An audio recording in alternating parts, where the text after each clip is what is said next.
somebody free daily?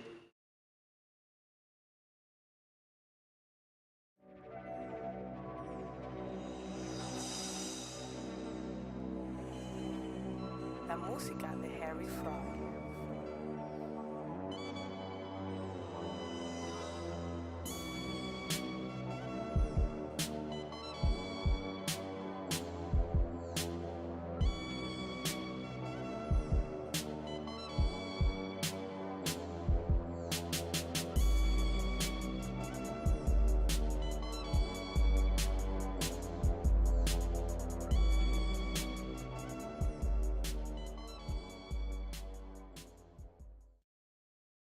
You are writing a novel.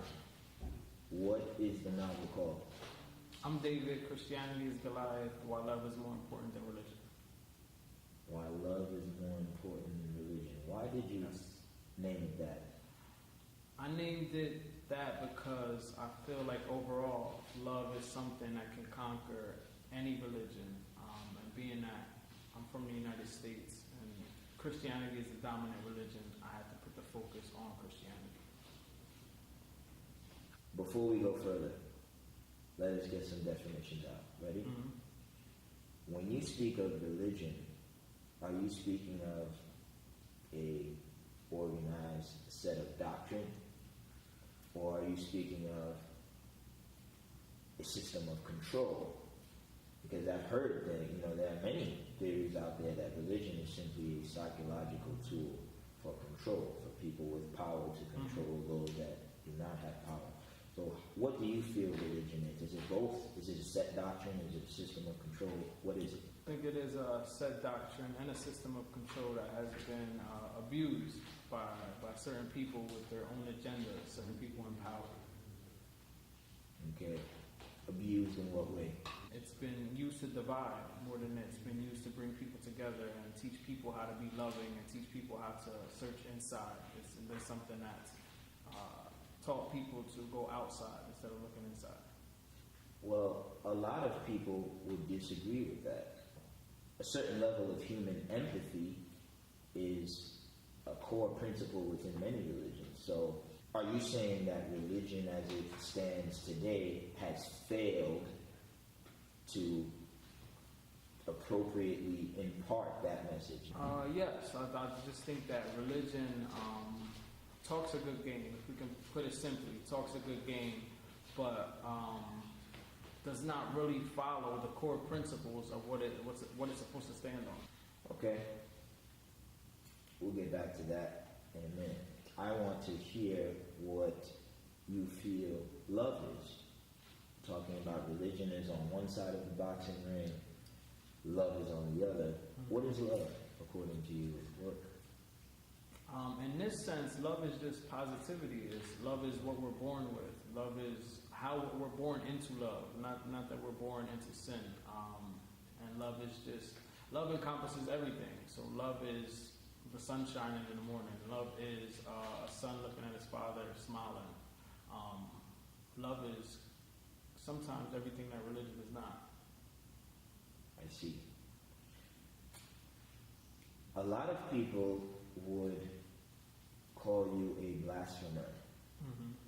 Probably my parents among them would.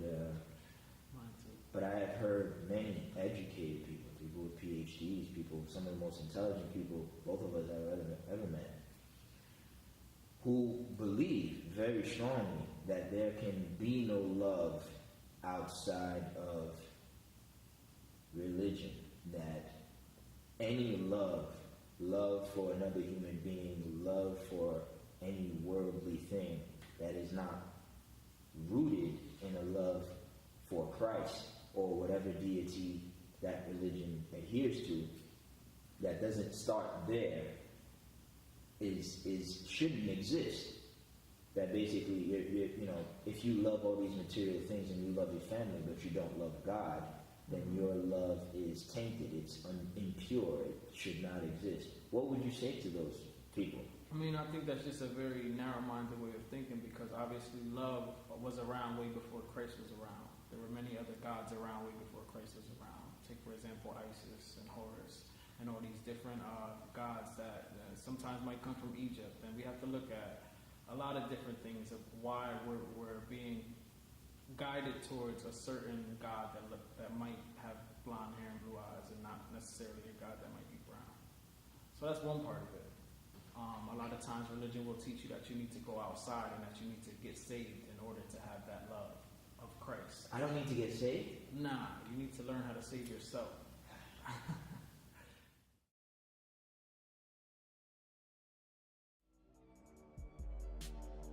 Yeah. So this used to be the outlets. This was the outlet capital of the world, I believe. Reading Outlet Center. So like this building here was full of stores. And people would come from out of town on buses from New York, Philly, to basically come shopping here to get outlet prices, no taxes. So it was a very big moneymaker in the city. This is what it is now? And this is what it is now. It's been like this for maybe 10 years, maybe? Renovated, nothing. Someone actually just bought this building. I don't really know the details. Some millionaires bought it. I think they're planning on turning it into half of the building for apartments, some of the building for stores. So it's in the process. This whole area is in the process of getting renovated somewhat. But yeah, and it's far from what it used to be. Things having a lot of the industrial jobs left, you know what I mean? And I think Mr. Terrell touched on it. It became more of the clerical jobs and not enough people educated to do those jobs. It's a combination of just the depleting, I guess, of this downtown area, or the decline, I should say, of this downtown area. Whereas before, years ago, 30 years ago maybe, this would be the hub of the city. You could go to a nice ice cream parlor, go to a mall. There used to be a movie theater on 10th Street at 2 o'clock. Right? It's closed. The store's closed. The dollar store basically. So this is a typical Sunday downtown Reading. This is very much a typical Sunday. Nothing going on the streets.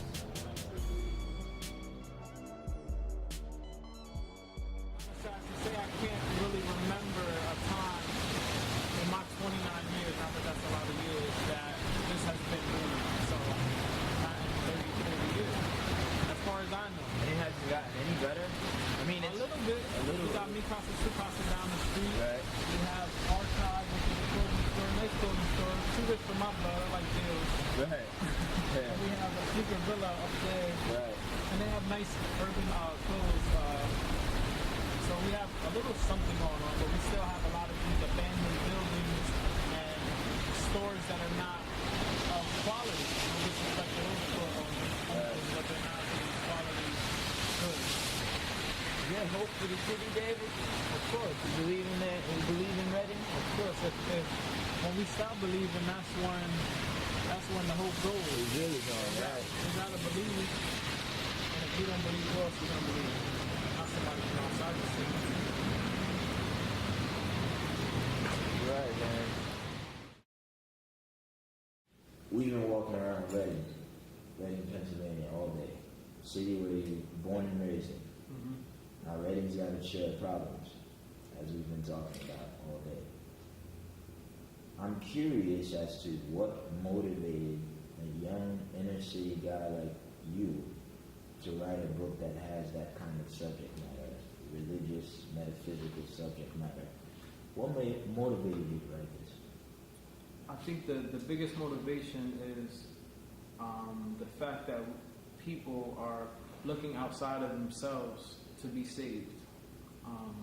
And that's in any religion, and primarily in Christianity, that people are looking to Jesus to be saved and really missing the message that their life is no different from Jesus. That just like Jesus, all of us were given a gift to share with the world in order to make it a better place.